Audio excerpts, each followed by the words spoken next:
오늘은 라이프 시리즈 두 번째로 고난에 대해서 말씀을 나누려고 합니다. 하나님이 주신 은혜라는 제목으로 오늘 말씀을 나누는데 고린도후서 12장 7절로 10절 말씀입니다.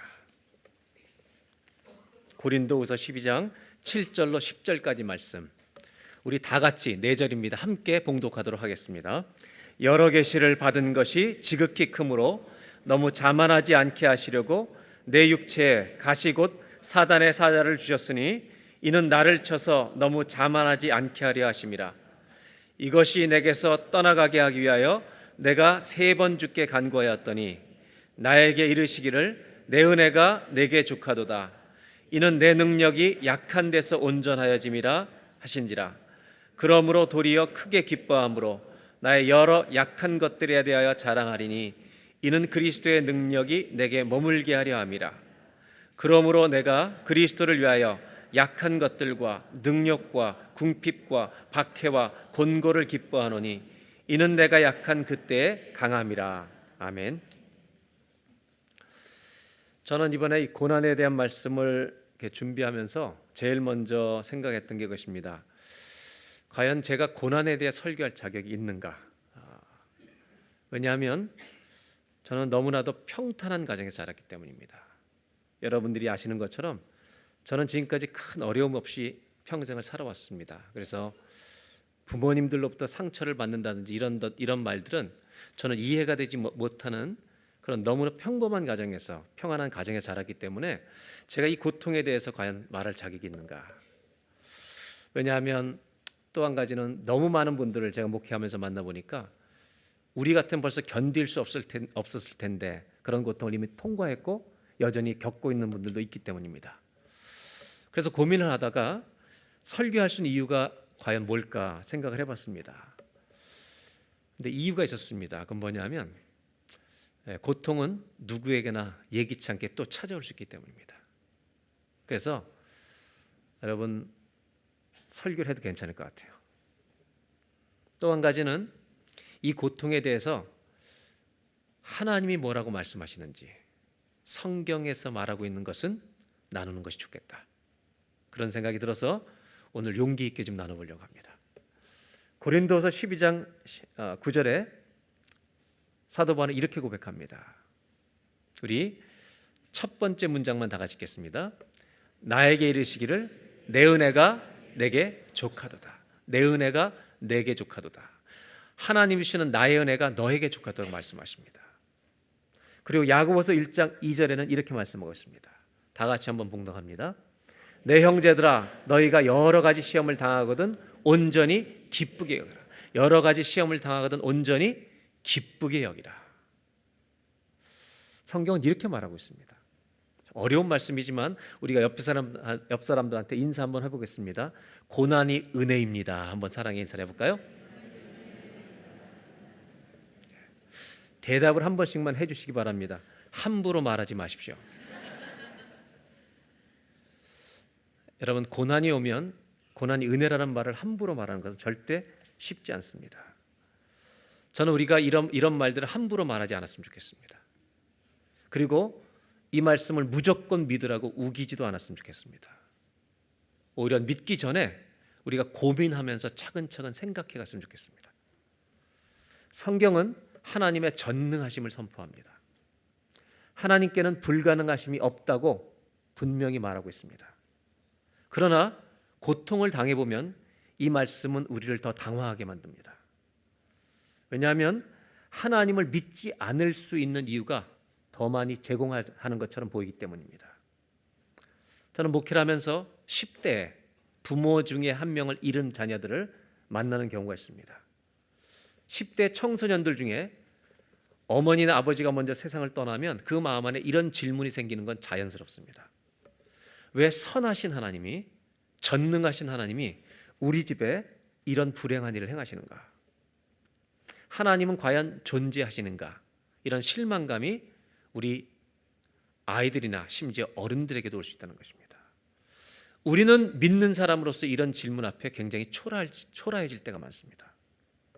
우리는 그들이 당한 고통의 크기 때문에 슬픔의 크기 때문에도 답을 함부로 못하지만 이 대답을 사실 하는 것 쉽지 않습니다. 하나님이 전능하시다면 어떻게 이런 일을 우리 가정에 행할 수 있는가? 고통의 문제는 잘 생각해 보면 전능하신 하나님에 대해서 오히려 믿음을 버리라고 요구하는 빌미가 될 수 있다는 것입니다. 그러나 다시 하나님 말씀 속에서 이런 문제를 되돌아보면 우리는 정신을 차릴 수가 있습니다. 왜냐하면 이런 생각들은 고통의 크기가 너무 커서 나 중심에서, 내가 인생의 중심이 돼서 하나님을 바라보기 때문에 오는 질문이기 때문입니다. 예를 들어보면 이렇습니다. 하나님이 이 세상을 창조하신 것처럼 자연의 법칙들도 창조하셨습니다. 우리 북반구가 겨울이면 남반구는 여름입니다. 남반구가 겨울이면 우리가 여름입니다. 여러분, 하나님은 우리가 날씨가 좋을 때 밑에도 좋게 하지 않으십니다. 자연 법칙 안에 한 사람은 즐거운 날씨를 즐길 때 한 사람은 추위를 지내하는 하나님의 자연 법칙이 있다는 것입니다. 하나님은 전능하시지 않으셔서 바꾸지 않는 게 아닙니다. 그 법칙을 주님은 유지하고 하시는 것입니다. 우리가 내리막길을 내려가고 있을 때 상대편은 오르막길을 올라옵니다. 하나님은 그 길을 시소로 만들지 않으십니다. 그대로 놔두시는 것입니다. 마치 내 입장에서는 오르막길로 한참 올라오는 사람한테는 하나님의 전능하심과 반대되는 것처럼 느낄 수 있지만 여러분, 사실은 그게 아닙니다. 하나님은 그 질서를 바꾸진 않으십니다. 지진과 태풍은 자연 법칙 속에 있어야 하는 것이지 하나님의 능력이 없어서 제거하지 않으시는 것은 아닙니다. 이런 질문에 대하여 기독교가 답이 없는 것은 아닙니다. 더 중요한 것은 우리의 관심의 방향이 다르다는 것입니다. 우리의 관심은 고통이 올 때 하나님의 존재 여부가 아닙니다. 오히려 이 고통이 존재하고 있는 우리의 인생 속에서 하나님은 여전히 선하신가? 그리고 더 나아가 이 고통 속에서도 하나님이 여전히 나를 사랑하시는가? 여기에 관심이 있다는 것입니다. 성경이 보여주는 것은 바로 이것입니다. 내가 고통의 한복판을 지나고 있을 때 하나님은 그때도 나를 사랑하시는가? 그래서 우리의 고통과 하나님의 사랑이 연결되는 순간 내 고통은 다른 이야기로 태어나는 것입니다. 여기에 고통이라고 하는 것에 신성함의 가능성이 있을 수 있다는 것입니다. 사도 바울은 고린도후서 12장 7절로 8절에 이렇게 자기의 고난에 대해서 말하고 있습니다. 여러 계시를 받은 것이 지극히 크므로 너무 자만하지 않게 하시려고 내 육체에 가시 곧 사탄의 사자를 주셨으니 이는 나를 쳐서 너무 자만하지 않게 하려 하심이라. 너무 은혜를 받은 게 커서, 계시를 받은 게 많아서 하나님께서 사단의 사자를 주셔서 교만하지 않게 하셨다는 겁니다. 그래서 8절 다 같이 한번 봉독합니다. 이것이 내게서 떠나가게 하기 위하여 내가 3번 주께 간구하였더니, 오늘 제가 처음 나누려고 하는 것은 3번 주께 간구했다는 구절입니다. 사도 바울은 자기의 고통 때문에 3번 주께 기도했다는 것입니다. 바울이 믿음의 거장이었는데도 불구하고 고통이 왔을 때 공식처럼 바로 기뻐하지 않았다는 겁니다. 오히려 그는 기도를 먼저 했다는 겁니다. 여기서 3번의 기도는, 여러분, 이 표현은 우리에게 던져주는 중요한 의미가 있습니다. 3번이라고 하는 것은 3은 완전 숫자지만 3번 기도했다는 데 강조점이 있지 않습니다. 여러분, 어려운 일을 당해본 적이 있으시잖아요. 몇 번 기도하는지 세십니까? 어떤 사람이 고통 속에 있는데 자기가 몇 번을 기도했는지 세겠습니까? 여러분, 3번의 기도는 이런 뜻입니다. 기도하고 기도하고 기도했다는 것입니다. 언제까지 기도했냐면 하나님이 말씀하실 때까지 기도했다는 것입니다. 한나가 아이가 없어서 성전에서 통곡할 때 몇 번 기도했는지 셌겠습니까? 숫자로 과연 표현할 수 있겠습니까? 성경은 고난 중에 기도한 사람들의 모습을 보여줄 때마다 마음을 다해 전심을 다해 기도했다는 것을 표현하고 있습니다. 그리고 그들은 하나님의 응답이 올 때까지 기도합니다. 여러분, 고난이 왔을 때 기도하시기 바랍니다. 여러분은 혹시 기도하다가 중단한 일이 없으신지, 하나님의 응답이 올 때까지 기도하는 믿음의 인내가 있기를 주의 이름으로 축복합니다. 우리가 조심해야 될 것이 있습니다.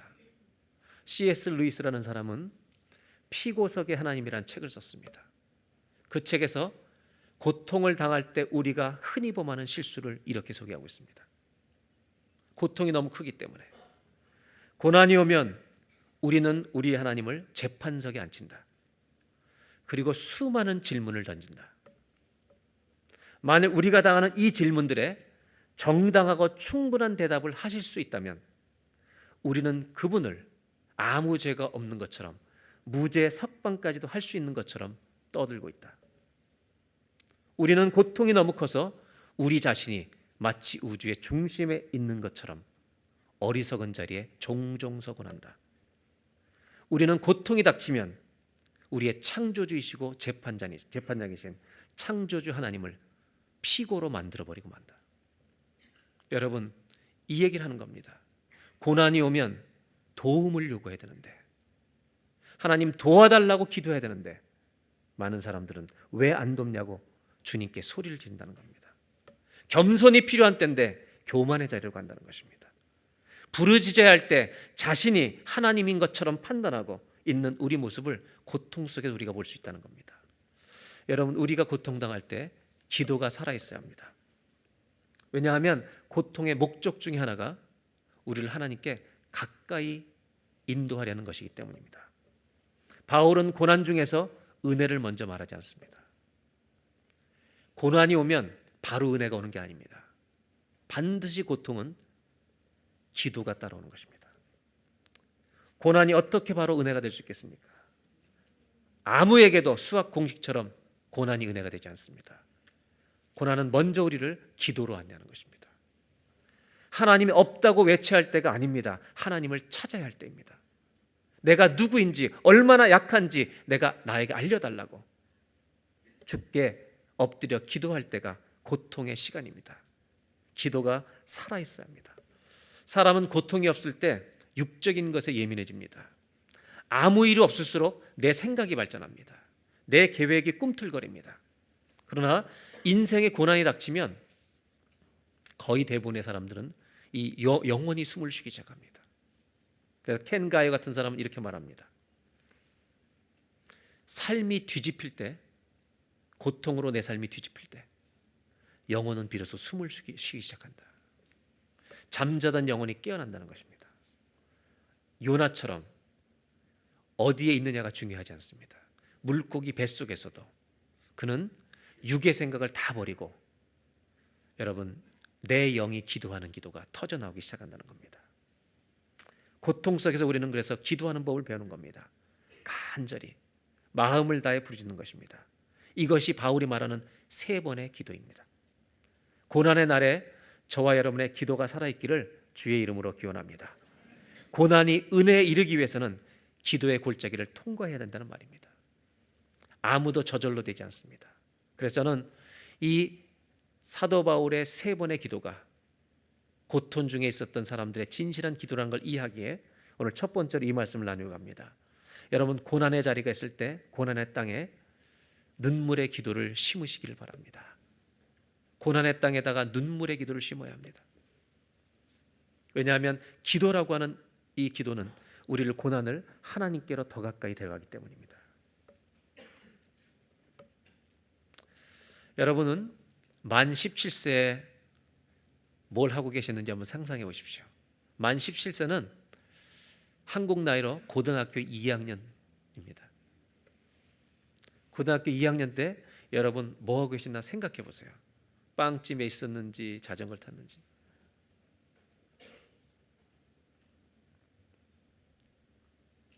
요셉은 17세 형님들에게 버림받습니다. 노예로 팔려갑니다. 그리고 13년이 지나서 30세 애굽의 총리가 될 때까지 그는 노예였다가 보디발의 집의 관리인이었다가 누명을 쓰고 감옥 가서 죄수로 있다가 애굽의 총리가 됩니다. 그러나 요셉이 이 13년 동안 잘한 것이 한 가지 있습니다. 그것은 끝까지 하나님을 놓지 않은 것입니다. 만일 요셉이 원망만 하고 살았다면 벌써 감옥에서 자살했을 것입니다. 그러나 이 13년이란 기간 동안 총리가 될 때까지 요셉의 인생의 챕터마다 얼마나 많은 눈물의 기도가 있었겠습니까? 그 13년 동안 요셉이 뿌렸던 기도가 3번의 기도입니다. 고통이 있다면 우리에게도 이 기도가 필요합니다. 언제까지 해야 되냐면 하나님이 말씀하실 때까지 해야 합니다. 그리고 이 총리로서 총리가 되어서 눈물의 기도로 14년 동안 심었던 요셉에게 하나님은 열매를 주십니다. 그것이 뭐냐면 창세기 41장에 2 아들을 주시는 겁니다. 그 2 아들의 이름을 므낫세와 에브라임으로 짓습니다. 한번 보겠습니다. 41장 51절에 그의 장남의 이름을 므낫세라 하였으니 하나님이 내게 내 모든 고난과 내 아버지의 온 집 일을 잊어버리게 하셨다며. 여러분, 모든 고난을 잊어버리게 하셨다는 겁니다. 영어 성경에는 God has made me forget all my trouble. 2번째 아들을 주십니다. 다 같이 한번 52절을 보겠습니다. 함께 봉독할까요? 차남의 이름을 에브라임이라 하였으니 하나님이 나를 내가 수고한 땅에서 번성하게 하셨다 함이었더라. 하나님이 나를 내가 수고한 땅에서 번성하게 하셨다미라. 우리 영어로 빨간 글씨만 다 같이 한번 읽어보겠습니다. It is because God has made me fruitful in the land of my suffering. 여러분, in the land of my suffering. 내 고난의 땅에서 열매가 맺히게 하셨다는 것입니다. 여러분, 하나님 앞에 눈물의 기도로 나아가는 사람은 그 고난의 땅에서 하나님의 열매를 거두게 하실 줄로 믿습니다. 그래서 우리는 고통의 땅에서 기도가 살아있어야 할 줄로 믿습니다. 기도가 살아있는 저와 여러분 되시기를 바랍니다. 이제 이 기도를 드렸을 때 고린도서 12장 9절 한 절을 보겠습니다. 하나님께서 이렇게 말씀해 주십니다. 첫 번째 문장만 다 같이 읽습니다. 나에게 이르시기를 내 은혜가 내게 족하도다. 하나님의 은혜가 너에게 충분하다고 말씀하십니다. 그리고 이는 내 능력이 약한 데서 온전하여짐이라 하신지라. 그러므로 도리어 크게 기뻐함으로 나의 여러 약한 것들에 대하여 자랑하리니 이는 그리스도의 능력이 내게 머물게 하려 함이라. 약한 것들에 대해 오히려 자랑하리니 이는 그리스도의 능력이 내게 머물게 하려 함이라. 성경이 보여주는 건 이것입니다. 기도하는 사람에게 여러분 하나님 말씀이 올 줄로 믿습니다. 하나님 말씀이 오는 겁니다. 너무나 중요한 것입니다. 이 고백은 바울을 일으키는 말씀입니다. 내 은혜가 내게 족하도다. 그러고 나서 깨달은 것이 뭐냐면 내가 오히려 약한 것들에 대해 자랑하고 그리스도의 능력이 내 안에 있다는 것을 알게 되었다는 겁니다. 사실 이 사도 바울의 육체의 가시는 어떤 병이었는지 정확히 모릅니다. 가장 많은 견해는 간질병이나 안질로도 알려져 있습니다. 그러나 우리가 이런 상상을 해볼 수 있습니다. 사도 바울은 전도 여행을 수없이 다녔던 사람입니다. 자동차가 없던 시절에 여러분 걸어서 다른 짐승을 타고 수많은 여행을 다녀서 지구의 반바퀴를 돌 만한 그런 거리를 여행했던 사람입니다. 그런데 육체가 불편하다는 것은 자기가 전도를 하는데 반드시 사역의 장애물인 겁니다. 그런데 이 육체의 가시는 어떤 고민을 일으키냐면 내가 오늘도 복음을 전하러 가야 되나? 자기가 하고 싶은 사역을 중단하게 만드는 장애물이 분명했습니다. 그때마다 그는 어떤 고백을 하냐면 하나님 말씀을 붙드는 겁니다. 내 은혜가 내게 족하다. 나는 약한데 그때마다 하나님의 은혜로 내가 강해진다는 고백을 한 것입니다. 사울은 아침에 일어날 때마다 싸워야 했습니다. 오늘 내가 여기서 전도를 중단할 것인가? 아니면 계속 갈 것인가? 육신은 멈추고 싶었는지 모릅니다. 그러나 그때마다 하나님 말씀이 그를 건드리는 겁니다.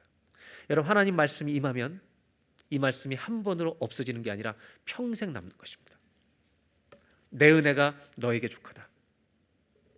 너를 자고하지 않게 하려고 준 것이다. 바울은 이 말을 들을 때마다 다시 몸을 추스리고 일어나 주님의 길을 또 떠난 것입니다. 그렇습니다. 주님, 나의 고난이 사역을 방해하지 않게 하시니 감사합니다. 이 고난은 하나님의 일을 멈추라고 주신 것이 아니라 하나님의 힘으로 날마다 나아가 하나님의 승리가 되게 하라고 주신 줄로 믿습니다. 그리고 이 사도 바울은 걸어간 것입니다. 어떻게 고통 가운데 하나님의 사랑을 우리가 만날 수 있을까? 어떻게 고통 가운데 하나님의 사랑을 만날 수 있을까? 여러분, 하나님 말씀이 와야 할 줄로 믿습니다. 하나님 말씀을 만나야 합니다.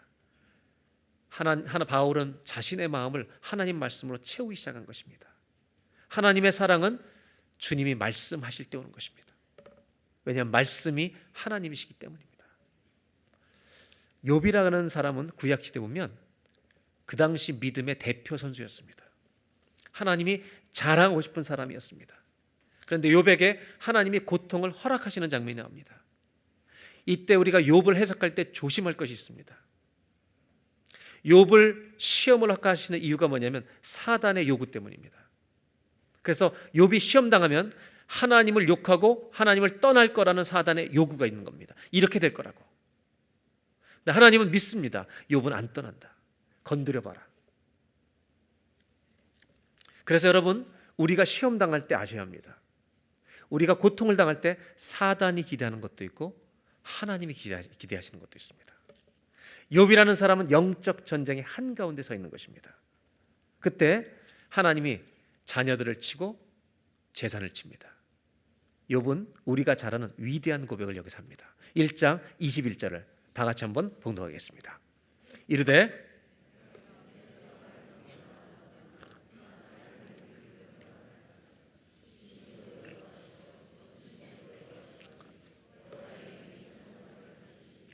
주신 이도 여호와시요 거두신 이도 여호와시오니 여호와의 이름이 찬송을 받으실지니라. 아멘. 그리고 나서 22절, 이 모든 일에 사단이 기대한 대로 범죄하지 아니하고 하나님을 향하여도 원망하지 아니하니라. 사단이 두 번째 공격을 합니다. 욥의 몸을 만신창이로 만들어 버립니다. 기와 조각으로 몸을 긁어야 하는 상황이 있습니다. 그때 아내는 이렇게 말합니다. 하나님 욕하고 죽어버리라고. 그런데도 2장 10절 다 같이 한번 봉독합니다. 우리 빨간 글씨만 읽겠습니다. 우리가 하나님께 복을 받았은즉 화도 받지 아니하겠느냐 하고 이 모든 일에 욥이 입술로 범죄하지 아니합니다. 저는 이 욥을 보면서 이렇게 생각했어요. 욥은 모태신앙이다. 고통이 오니까 본능적으로 말씀이 나오는 거예요. 훈련된 사람처럼 공식으로 나오는 겁니다. 정말로 입술로 범죄하지 않았습니다. 그런데 문제는 이렇게 고백한다고 고통이 끝나는 게 아니라는 겁니다. 친구들이 찾아오면서 육신의 고통을 넘어 마음의 상처까지 주기 시작합니다. 이 친구들이 찾아왔습니다. 기와 조각으로 몸을 긁고 있는 걸 보면서 일주일 동안 친구들도 아무 말을 못합니다. 일주일 지난 후부터 그들이 입을 여서 말하기 시작합니다. 그 말은 정말 욥을 넘어뜨리는 말입니다. 그럼에도 불구하고 이 친구들과 긴 논쟁을 벌이는 동안 욥이 잘한 게 또 하나 있습니다. 하나님을 끝까지 떠나지 않았다는 것입니다. 욥의 친구의 말을 한번 보겠습니다. 욥기 4장 7절. 고통당하고 있는 욥에게 와서 이렇게 말합니다. 생각해봐라. 죄 없이 망한 자가 누군가? 정직한 자의 끊어짐이 어디 있는가? 무슨 얘기를 하고 있냐면 너는 지금 죄 때문에 이런 거야. 여러분, 불난 집에 기름을 더 뿌리는 겁니다. 제가 부탁합니다. 아픈 사람한테 찾아가서 이런 얘기 하지 마십시오. 왜냐하면 아프면 그 사람이 이미 회개를 시작합니다.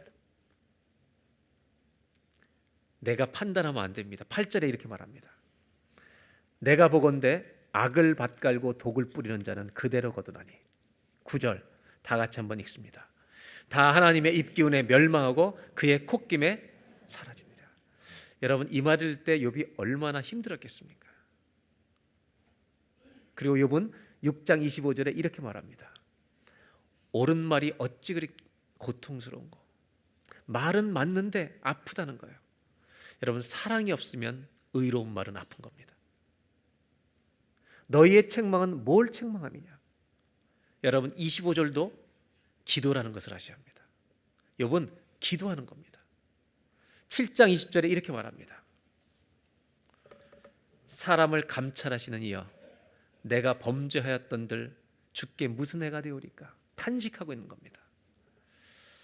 어찌하여 나를 당신의 관역으로 삼으셔서, 나를 어떻게 얼마나 고통이 힘들면 나를 타겟으로 삼으셨습니까? 나한테 이런 무거운 짐을 주셨습니까? 여러분, 고통이 심하면 그렇게 생각해요. 왜 나를 하나님 표적처럼 괴롭게 하십니까? 그리고 13장 23절 24절에 이런 기도를 합니다. 나의 죄악이 얼마나 많으니까 나의 허물과 죄를 내게 알게 하옵소서. 주께서 어찌하여 얼굴을 가리시고 나를 주의 원수로 여기시나이까? 왜 얼굴을 가리십니까? 고통 속에서 욥은 잘한 게 하나 있습니다. 하나님을 떠나지 않습니다. 3번 기도하는 겁니다. 그리고 20절에 다 같이 한번 읽겠습니다. 나의 친구는 나를 조롱하고 내 눈은 하나님을 향하여 눈물이. 욥은 계속해서 기도하고 있습니다. 이 눈물의 기도 속에 여러분, 욥이 뭘 찾고 있는지 아십니까? 기도하는 사람 반드시 찾게 되는 것이 있습니다. 23장에 가면 욥의 마음속에서 무엇을 찾고 있는지 그의 입술에서 터지기 시작합니다. 보겠습니다. 내가 어찌하면 하나님을 발견하고, 이 고통 속에서 내가 어떻게 하면 하나님을 발견할 수 있느냐? 하나님의 존재를 의심하는 게 아니라 내가 이 고통 속에서 어떻게 하나님 발견하면 내가 나올 것 같은데 어떻게 하면 하나님 발견하겠느냐? 어떻게 그의 처소에 나가랴? 4절, 어찌하면 그 앞에서 내가 호소하며 변론할 말을 내 입에 채우고. 5절, 이제 욥이 찾는 게 나옵니다. 내게 대답하시는 말씀을 내가 알 수 있을까? 내게 대답하시는 말씀을 내가 어떻게 하면 할 수 있을까? 여러분, 욥이 찾고 있는 사람은 사람이 아니라 하나님입니다. 어떤 사람의 말도 사람을 일으킬 수 없습니다. 그가 가장 찾고 있는 것은 하나님이고 23장 5절에 하나님의 말씀을 기다리고 있는 겁니다. 여러분, 고통 속에서 하나님 말씀이 임하면 고통에서 자유롭게 될 줄로 믿습니다. 말씀을 만나야 합니다. 나에게 주시는 말씀. 그런데도 불구하고 이렇게 기도하는데 엘리후, 세 친구 뒤를 이어서 엘리후라는 친구가 나와서 끝까지 욥을 괴롭힙니다. 엘리후가 하는 마지막 이 그의 고백을 한번 보시기 바랍니다. 다 같이 한번 봉독합니다. 욥이 무식하게 말하니 그의 말이 지혜롭지 못하도다 하리라. 나는 욥이 끝까지 시험 받기를 원하노니 이는 그 대답이 악인 것 같으며. 욥이 끝까지 어떻게 되길 바란다고요? 안 났으면 좋겠다는 거예요. 이 고통에서 끝까지 있으면 좋겠다는 겁니다. 여러분, 욥이 얼마나 괴롭겠습니까? 욥은 이 고통 속에서 끝까지, 욥기를 읽어보시면 욥은 끝까지 하나님을 떠나지 않습니다. 탄식하고 계속 기도합니다. 욥이 언제 고통에서 자유케 되냐면, 언제 일어서게 되냐면 하나님의 말씀이 올 때였습니다. 드디어 하나님이 오십니다. 기도하는 사람에게 오실 줄로 믿습니다. 엘리후를 향해서 너 뭐하는 놈이냐 소리치시면서 욥에게 질문을 하기 시작하십니다. 욥기 38장입니다. 여호와께서 폭풍우 가운데서 욥에게 말씀하여 이르시되 무지한 말로 생각을 어둡게 하는 자가 누구냐? 너는 대장부처럼 허리를 묶고 내가 너에게 묻는 것을 대답할지니라. 내가 땅에 기초를 놓을 때 내가 어디 있었느냐? 네가 깨달아 알았거든 말할지니라. 누가 그것의 도량법을 정하였는지, 누가 그 줄을 그것의 위에 띄었는지 내가 아느냐? 그의 주추는 무엇 위에 세웠으며 그 모퉁이 돌을 누가 놓았느냐? 하나님 창조 얘기를 하시는 겁니다. 7절 다 같이 한번 읽겠습니다. 그때 새벽별들이 기뻐 노래하며 하나님의 아들들이 다 기뻐 소리를 질렀느냐? 여러분, 하나님 무엇을 말씀하신지 아십니까? 내가 창조할 때 너 뭘 지었는지 네가 아냐? 어떻게 만들었는지 본 적도 있냐?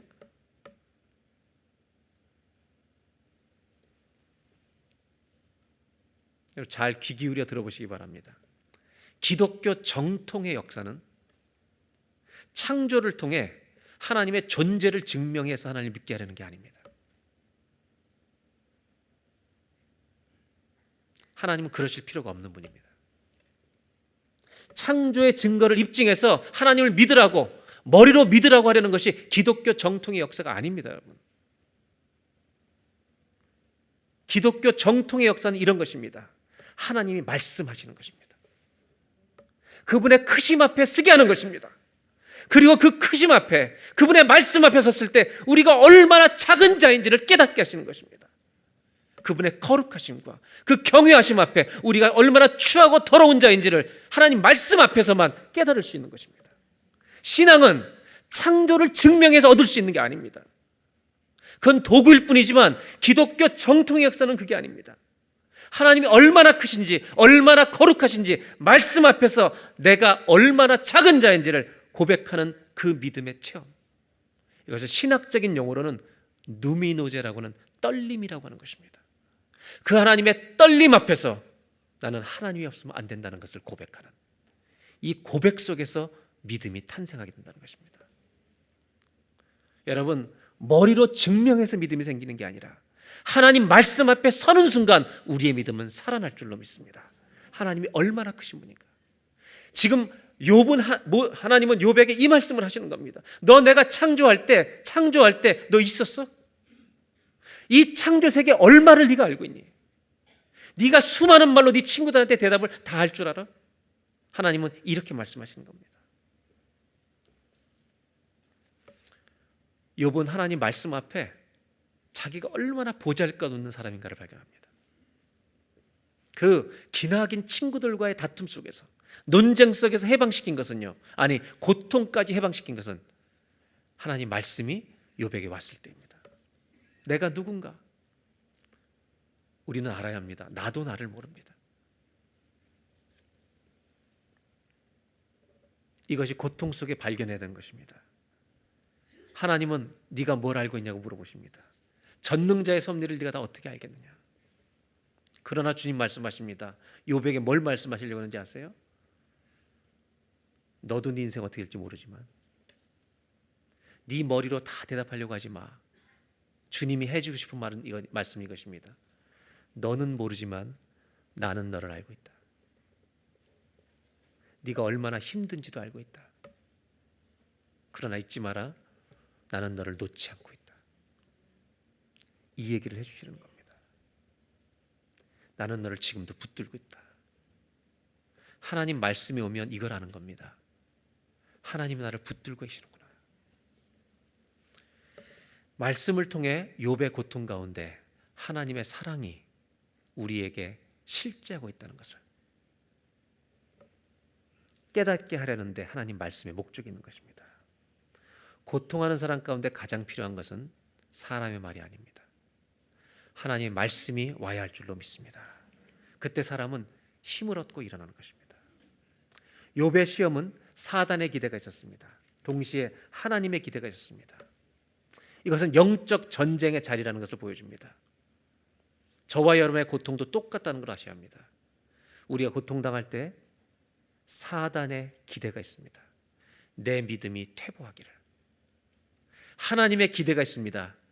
끝까지 기도하면서 은혜로 그 싸움을 잘 승리하기를 기대하고 계십니다. 그래서 고난 중에 우리에게 가장 필요한 것은 하나님을 만나는 것입니다. 말씀으로 만나야 합니다. 하나님의 사랑을 체험하려면 여러분 낭만적 감정에 빠지지 마시고 말씀을 만나시기를 주의 이름으로 축원합니다. 그 진리가 우리를 자유케 할 것입니다. 저는 제가 참 좋아하는 말씀이 하나 있습니다. 이사야서 40장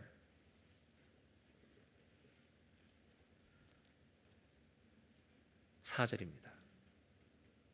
하나님 말씀이면 어떤 일이 나는가? 이사야 40장 1절에 하나님 이사야를 통해서 내 백성을 위로하라고 말씀하십니다. 하나님 말씀이 사람들의 가슴에 심겨지면요 골짜기마다 도두어진다는 겁니다. 우리의 깊은 상처들 가운데 하나님의 사랑이 말씀으로 채워질 줄로 믿습니다. 평지가 되는 겁니다. 교만했던 산과 언덕이 말씀 앞에 다 낮아지는 것입니다. 사랑하는 여러분, 하나님 말씀을 기도 중에 받으셔서 내 고통의 골짜기가 평지가 되는 시온의 대로가 되는 해가 있기를 주의 이름으로 축원합니다. 고통의 자리는 뭐가 와야 되냐? 말씀이 와야 합니다. 오늘 두 번째로 나누려는 것은 이것입니다. 고난의 골짜기를 여러분 하나님 말씀으로 채우시기를 주의 이름으로 축원합니다. 하나님 말씀으로 채워야 합니다. 말씀이 하나님의 사랑입니다.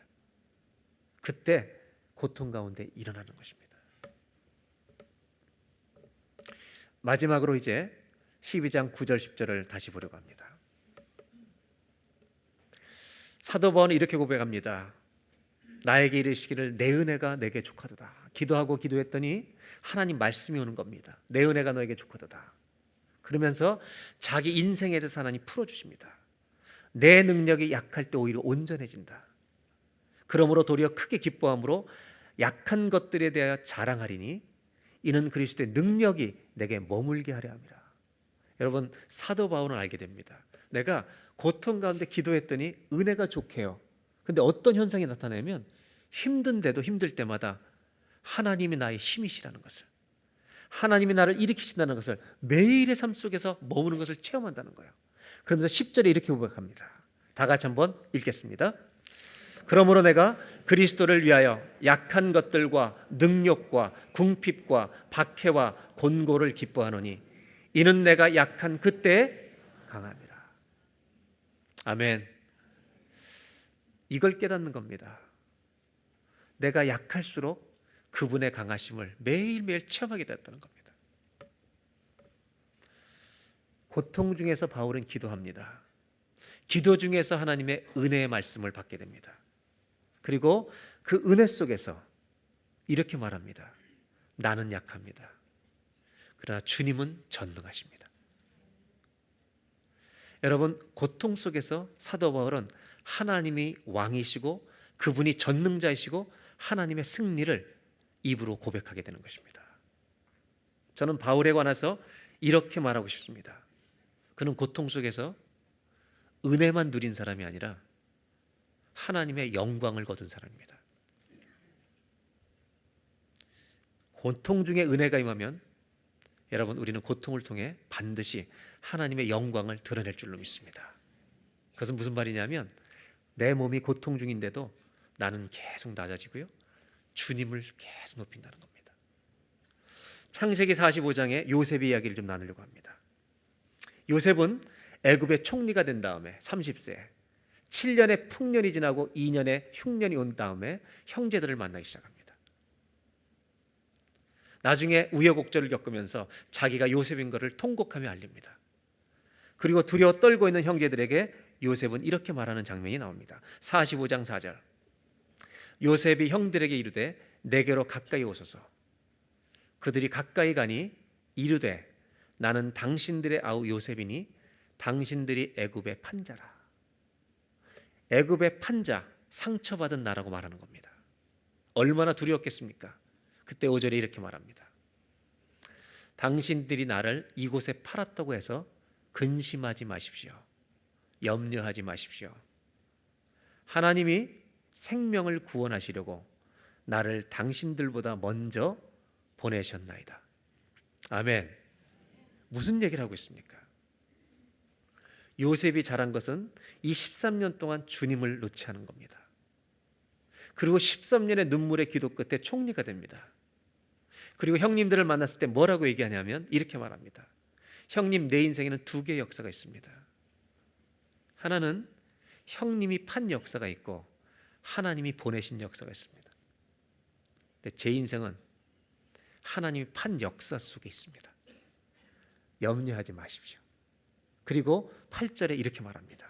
하나님의 눈으로 자기 인생을 해석하기 시작하는 겁니다. 다 같이 한번 봉독합니다. 그런즉 나를 이리로 보내이는 당신들이 아니요 하나님이시라.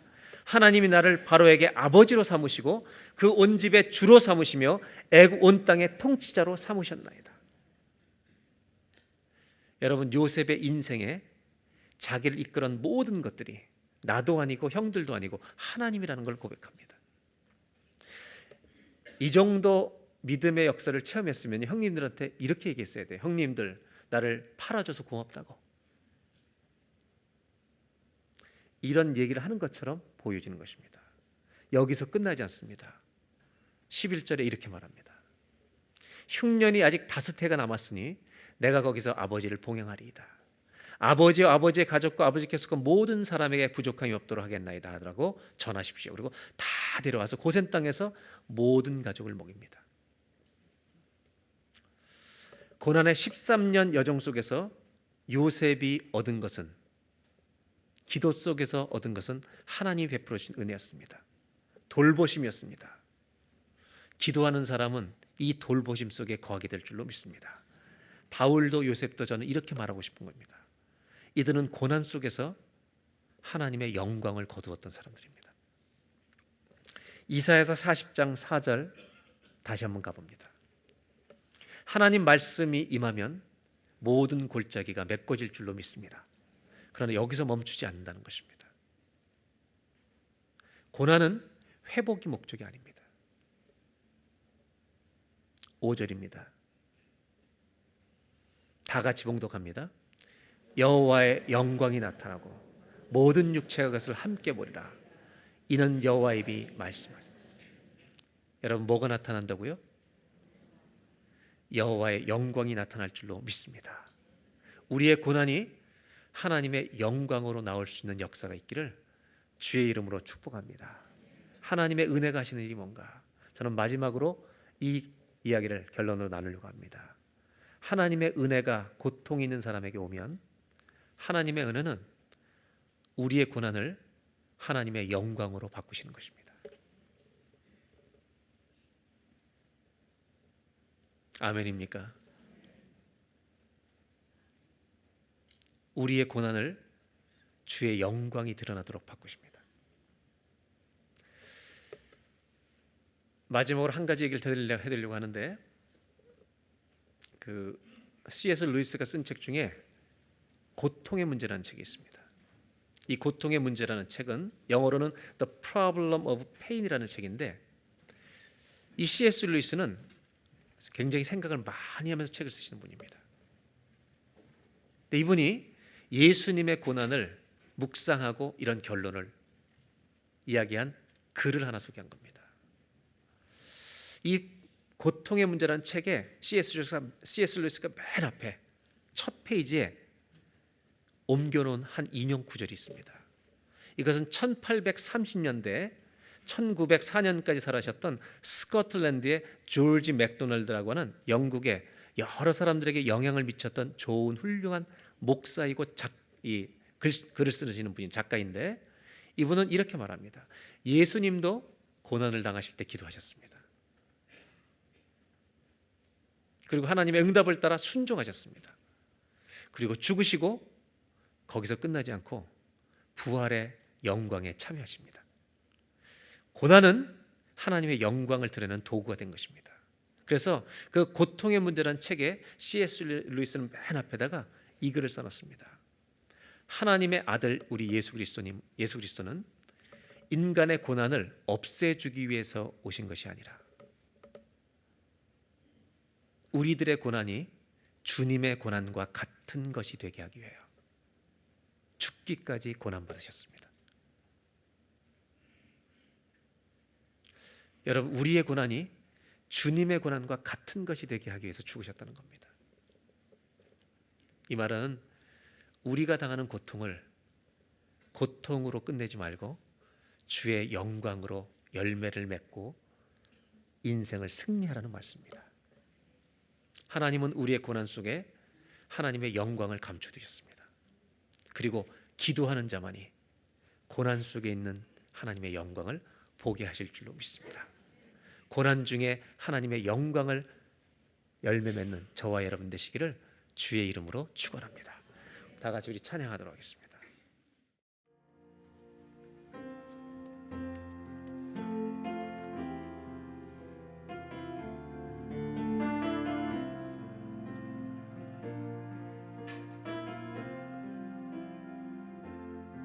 주 나의 모습 주 나의 모습 보래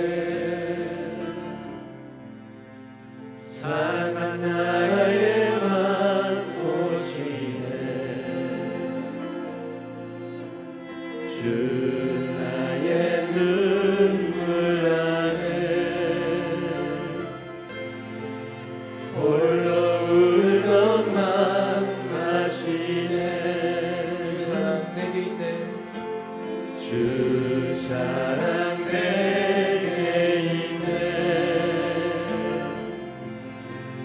그 사랑이 날 채우네. 주의 내게 있네. 그대로 날 세우네. 세상 소망 다 사라져가도 주의 사랑은 끝이 없으니 살아가는 이 모든 순간이 주의 힘을 나는 믿네. 주 말씀 내게 있네. 그 말씀이 날 채우네.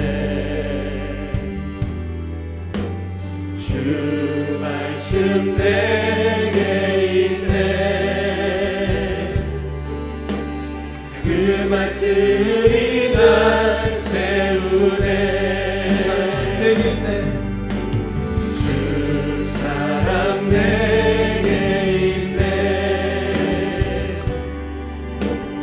그 사랑이 날 태우네. 주 은혜 내게 있네. 그대로 날 세우네. 세상 소망 다 사라져가도 주의 사랑은 끝이 없으니 살아가는 이 모든 순간이 주의 힘을 나는 믿네. 세상 소망 다 사라져가도 주의 사랑은 끝이 없으니 살아가는 이 모든 순간이 주의 힘을 나는 믿네. 세상 소망 다 사라져가도 세상 소망 다 사라져가도 주의 사랑은 끝이 없으니 살아가는 이 모든 순간이 주의 힘을 나는 믿네. 주 사랑 내게 있네. 세상 소망 다 사라져가도 주의 사랑은 끝이 없으니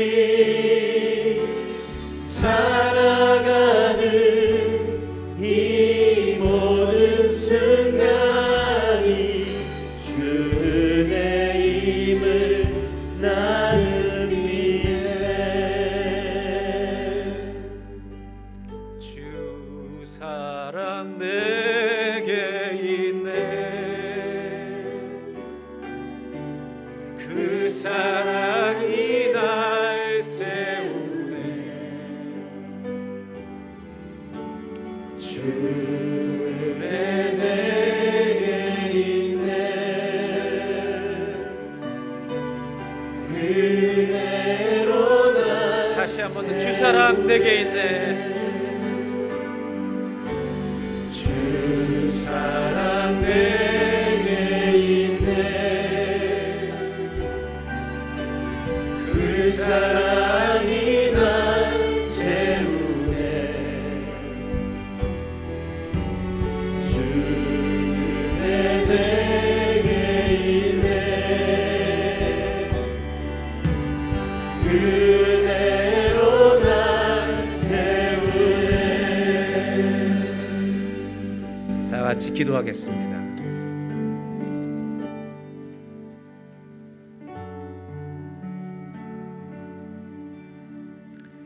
고난 중에 기도가 살아 있습니까? 기도하고 기도하십니까? 아니면 중단하십니까? 성경은 이렇게 말합니다.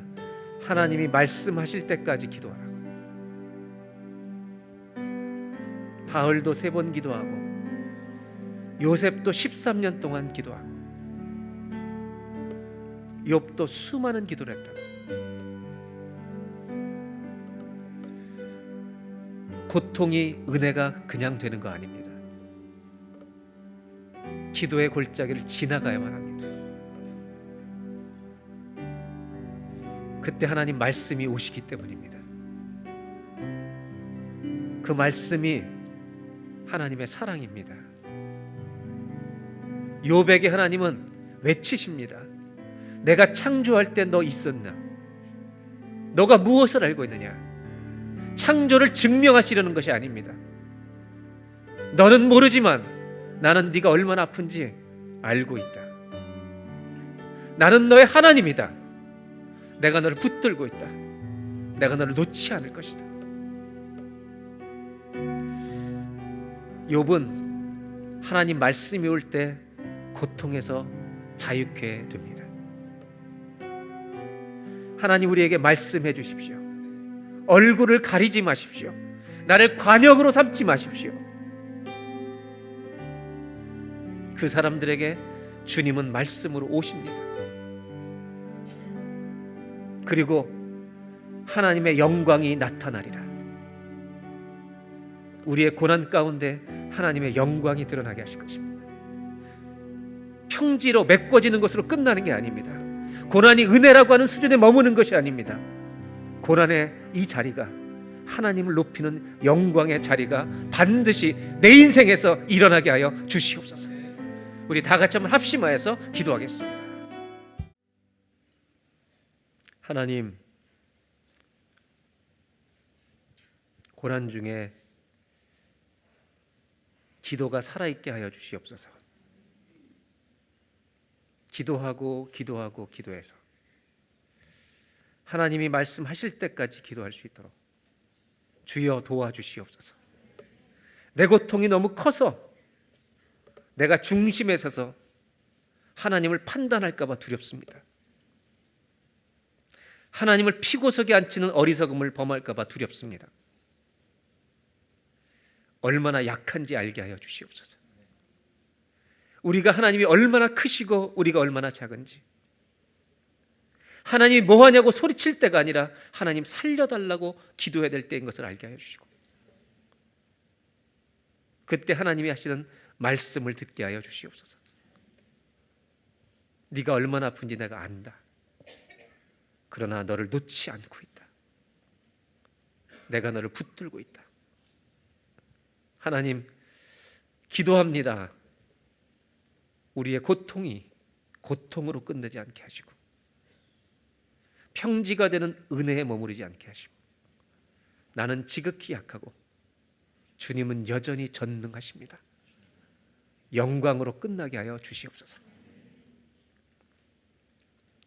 예수님의 이름으로 기도합니다.